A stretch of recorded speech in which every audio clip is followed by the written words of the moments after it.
we have here is a nice red and white sign.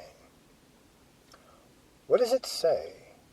Well, not sure. It's been erased, but down below the sign, well, we have this gun-toting person. Oh, wait, that's not a gun. No, it's a bayonet. Okay, so I wonder if that is some kind of soldier statue. Not entirely sure. Oh, wait. What? Excuse me, I don't want to be on your camera. Okay, go ahead. Yeah, I'm trying to go outside. Please don't be... Who was that? So, some crazy Karen lady walks in front of me and says, "Excuse me, I don't want to be on your camera." Too bad. Now your voices, so sue me. Anyhow, what was this building here? Because this statue thingy, it is facing this building. I wonder if we could get a peek inside. Yup. There we go. Not certain. Offices, maybe? Maybe a real estate something or another? Not sure. But, folks, that is not why we are here in Yreka today for this episode. No, we are here for something much more important to discuss. You see, we are here today to talk about the West Minor Street Historic District, which largely comprises the historic core of downtown Yreka. In fact, it is comprised of 3 blocks on West Minor Street, the commercial part of the district, and 4 blocks on 3rd Street, the residential part of the district, which adjoins Minor Street. Overall, yes, the district, it is typical of Western 19th century towns.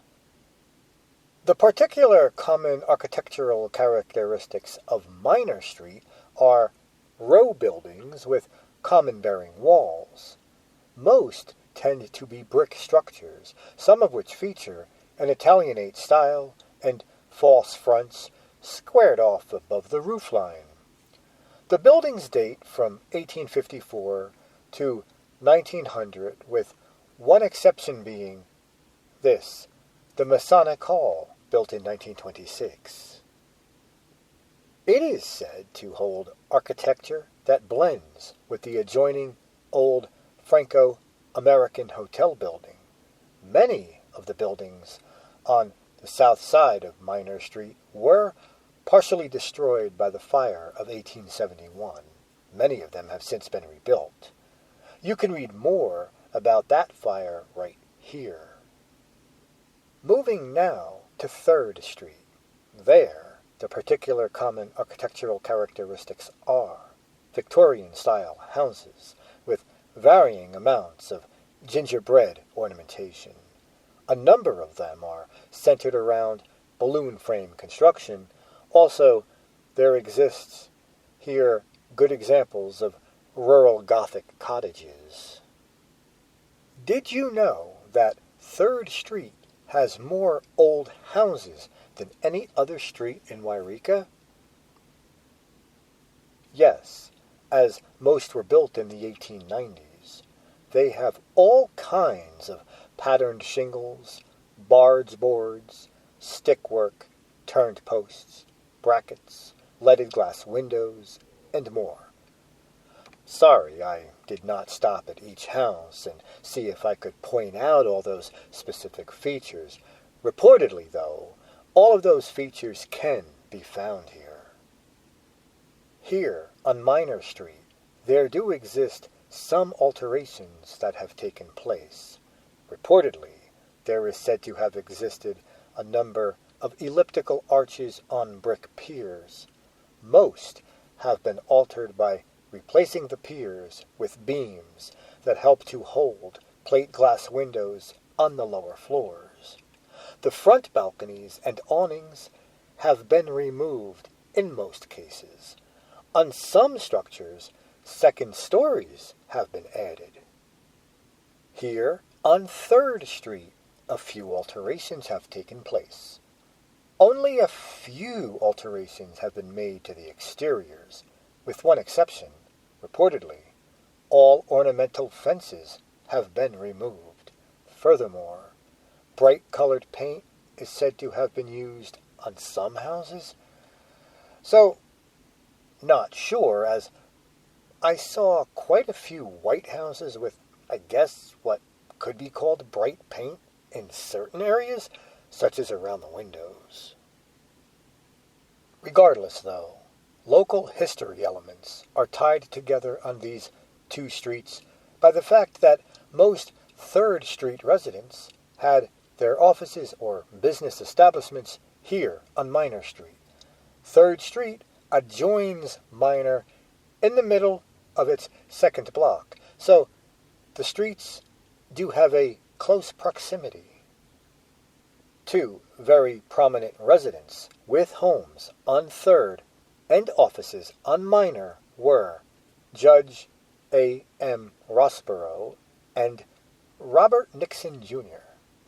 It turns out I can show you the houses for both of those. So this here is where Robert Nixon, Jr. once lived, and this here is where Judge A. M. Rossborough once lived. Others included 3 lawyers, J. F. Farraher, J. D. Fairchild, and Judge H. B. Gillis. There was W. H. Parr, a dentist, as well as F. S. Ackerman, a pharmacist. There were merchants, such as James Vance, Charles E. Yunker, and L. J. Wetzel. There was also John Rohrer, a hotel proprietor, and many others. Now, let's discuss a bit about the individuals just mentioned. Well, let me show you, as most will be coming from blog posts about Yreka's history. You may or may not see the houses in question on this episode. They may have been captured in footage as I was walking down a street or two. However, I did not focus on those in question. Maybe I could have, but time did not permit me to do further research and capture further footage, as it all had to be done in 1 or 2 days. This post here talks about the house once owned by J. F. Farraher. Not much info on this one, but this is a photo of the dwelling once owned by J. D. Fairchild. This post here discusses the house once owned by Judge H. B. Gillis. This post here talks about the house once owned by dentist W. H. Parr. This post here discusses the house once owned by pharmacist F. S. Ackerman. This post here, it talks about the Charles E. Yunker house. This post here discusses the house once owned by L. J. Wetzel. Then, finally, there is this building, the Franco-American Hotel on Minor Street. I did not locate any info on a house owned by John Rohrer, but he had a large part in this here structure. It will be discussed a bit further in due time. As far as James Vance goes, though, not much info did I find on his house. Okay, so now for the 3 houses I did focus more heavily on. I did not want to stick around for too long, though, to avoid bringing myself too much attention. So, for the first, we have the Judge Rossborough house. It was built between 1861 and 1865. Yes, I know. The sign here does show 1858. That's what this 1972 document says. Regardless, it is perhaps the best example of the rural Gothic style here in Yreka. It has board and batten siding and 5 gables. Reportedly, it once had 6. Alterations have been minimal. What we have here is the Robert Nixon, Jr. house. It was built in 1867. Yes, again, I know the sign there says 1857. That's just what this 1972 document says. Regardless, it is also in the rural Gothic style. Again, it holds very minimal alterations. Then, finally, we have the Charles Fry House. It was built in 1899 and is a well-preserved Victorian. You can learn quite a bit more about it here on this blog post. Keep in mind, though, that it was put up for sale in 2019. It is no longer the James Place Antique Store. For those of you that do not know, some, but not all, of the information for this episode comes directly from this document. Yreka, the West Minor Street section, was designated a historic district way back in 1972. That means the information coming from that very document is dated during the early 1970s. A few things mentioned in that document, however, ought to be said. In the early 1970s, restoration planning was being carried out by two planners with reported degrees in architecture, planners who, at that time, were working toward their licenses. They are said to have been in Yreka for about a year, drawing plans for the restoration of the historic district. Reportedly, this restoration project occurred in 3 phases. At the time this document was written, reportedly, physical changes were already underway. The store owners here on Minor Street were, at that time, beginning to remove the stucco from the brick facades. Painting was being done on both Minor and 3rd Streets. The plan was to restore many facades as closely as possible to the original. Furthermore, modern store signs were being taken down. A city ordinance at that time was said to have been passed to ensure the preservation of the buildings throughout the district. It is said to provide for a review board to make recommendations and to control changes in accordance with the overall historic zone. Okay, with that said, what do you say we take a closer look and inspect just a few of downtown Yreka's most historic structures? Let's start with this one here, the Brown Nickel Authenrieth building. So, the Yreka Bakery, spelled and pronounced equally forward or backward, was founded in 1856 by alleged Civil War deserter Frederick Dang. Sorry, not much info on him, but that bakery business actually began at another location and then moved across the street before finally settling in this here brick building. There were several owners, but the bakery operated continuously until 1965. Early newspaper accounts advertised 12 loaves of bread for $1, delivered daily, and a full assortment of other baked goods at reasonable prices. No, I did not go hunting for such accounts, but it is, I guess, correct, as I seriously doubt a sign in town like this would be peddling fake news. When the bakery eventually did vacate, another business moved in with a name that carried on with that palindromic tradition, the Yreka Gallery. By the way, the Yreka Bakery, once located in this building, does hold historical significance. It is discussed further in the episode centered around the history of the city of Yreka itself. Let's move on now to the building referred to as the Baldwin Block. Roman's Bookstore and Newspaper Emporium was the first business to inhabit a building that was constructed here on this site in 1859. That building burned, along with much of the town, on July 4th of 1871, when a fire was started in this block by the careless handling of firecrackers. Several times, by 1878, this parcel and 2 adjoining others had sold as a unit. The newest owner hired a contractor to build a block of brick stores. During the construction project, Jenny B. Nichols purchased the property and referred to it as the Baldwin Block in honor of her father, J.T. Baldwin.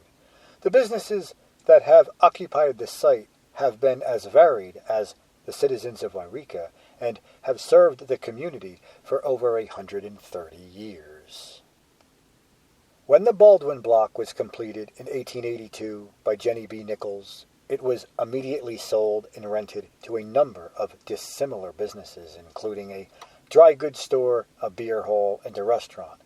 After 1900, this block provided a suitable location for an automobile dealership with the sales room on the main floor and the car repair in the basement. In the late 1920s, after 2 fires in the building, a firewall was put up that divided the large interior into 2 store spaces. Again, a diverse array of businesses opened and closed through the years, giving the structure a rich history in merchandising. Now, let's move on to this building here, the Chamberlain Stimmel building. This here is H.E. Stimmel. He was a German native who purchased, in 1856, from William Chamberlain, this building. It was built in 1856 and escaped that fire in 1871. A stove shop was promptly opened, initially selling parlor and cooking stoves. Stimmel gradually expanded his inventory and turned the business into a general hardware store. Shortly after the turn of the century, Mr. Stimmel passed on. The building was then sold, renovated with a glass and iron front. At some point in its history, it had its awning removed and had its brick exterior stuccoed over. Marion Ross, from the University of Oregon School of Architecture, is reported to have once said that this building, it is one of the best of the commercial buildings in Yreka. And it later became a grocery, a confectionery, and a fruit store. Upstairs is said to have provided space for the News. Aptly titled The News, a competitive newspaper. Sorry, no pic of that arcane paper could I find. But in more recent years, this building housed a bakery, a clothing store, an art gallery, and even a mortuary. And yes, the tin ceiling, it has been restored and meticulously painted. Moving now to this here, the Franco-American Hotel, mentioned briefly a bit earlier. From a narrow 2-story brick house in the 1850s to an expansive hotel with 167-foot frontage, this, the Franco-American Hotel, became one of the largest and finest inns in all of Northern California. Originally started by a Frenchman, Leon Marnies, in 1855, the hotel housed a restaurant, a Wells Fargo and Company Express office, a saloon, and other businesses. And it was also a well-known stage stop in town. In 1867, the hotel was remodeled and enlarged. So, yes, over the years, improvements consisted of a piazza or a balcony across its front, additional suites of sleeping rooms upstairs, and a 2-story brick dining room. At some point in its history, it had its balcony removed, which appears to have been put back on, I guess, after this document was written. Maybe it works like Lego bricks. Who knows? Furthermore, the structure is said to have had its bricks painted. Among prominent hotel guests were people like Vice President Colfax and President Hayes. Moving now to this building here, the so-called Beehive building, or the Peters and DeWitt building. So, remember this building, the Yreka Bakery building. Well, this building here broke ground in the fall of 1897. Prior to this one being constructed, a portion of the lot was vacant, and the east half of the lot, that was occupied by the old Yreka bakery owned by G.H. Peters. In the 1850s, the original Yreka bakery stood on the west half of this lot, according to research conducted by Robert Noonan in 1976 in his publication, Yreka's West Minor Street Buildings, Blocks 200 and 300, 1851 to 1900. In fact, a lot more about this building can be read right here via this blog post. Moving now to this building here, the Bella Union Saloon Building. Remember this person, Charles Yreka. Well, he had ties to this building. Well, a man, Samuel Lockhart, probably the same man who had ties to Lockhart Ferry, which is well beyond the scope of this episode, reportedly owned this property in 1852 and leased it to a man who ran something called the Bella Union Saloon for a time. Then, in 1859, when German-born Charles Yreka and a Louis Roppy became new owners in 1859, they prided themselves on not only service and superior liquors, but also the elegance of appointments. Yreka later operated a brewery someplace here on Oregon Street that produced around 7,500 barrels of beer annually. The Bella Union Saloon was replaced in 1861 by a two-story residence, but still continued to provide space on the ground floor for a variety of businesses. Interestingly, a portion of this building also once acted as the Grace Hospital. In fact, you can learn so much more about this building right here via this blog post. Next, we have this beautiful Italianate-styled building right here, the Siskiyou County Bank Building. Sometimes referred to as the Gilbert Building, this is a structure put up after that fire of 1871 burned an earlier 1850s era structure. It was reportedly remodeled in 1900, with its entrance reportedly at some point in its history changed from the corner to the front. It was rebuilt in brick, with the rear being used at one time as a soda factory and the front as an auction house. Later, it provided space for county fair exhibits. The building's banking tradition, well, that began in 1886, when the Siskiyou County Bank and the Wells Fargo and Company Express Agency moved in. In 1899, a totally remodeled building came to be, with the addition of a second floor that was eventually leased for law offices who had conducted business reportedly until 1968. The minor street level is said to have housed numerous banking operations until the last, Bank of America, vacated in 1955. I guess, then, no more bank for this buck. Moving on now to the W. Powers Building. Okay, so, like the last one discussed, you will really be liking this one as well. Why? Well, just look at it. It was originally built in 1879 to accommodate 3 separate businesses. However, this structure became the Powers Hotel, which became a fine 2-story, 20-room affair when the second story was added in 1892. Prior to the installation of room dividing, a walking match was held upstairs with a purse of $50 to the winner.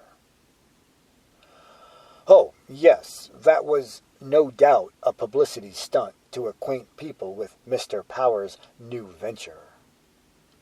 By 1888, the business became the famous Clarendon Hotel, shown here in this ancient photo, Remodeled extensively a year later and wired for electricity in 1897, the first of any Yreka hotel, the Clarendon continued to operate into the 1960s, while an assortment of other businesses came to occupy the lower level.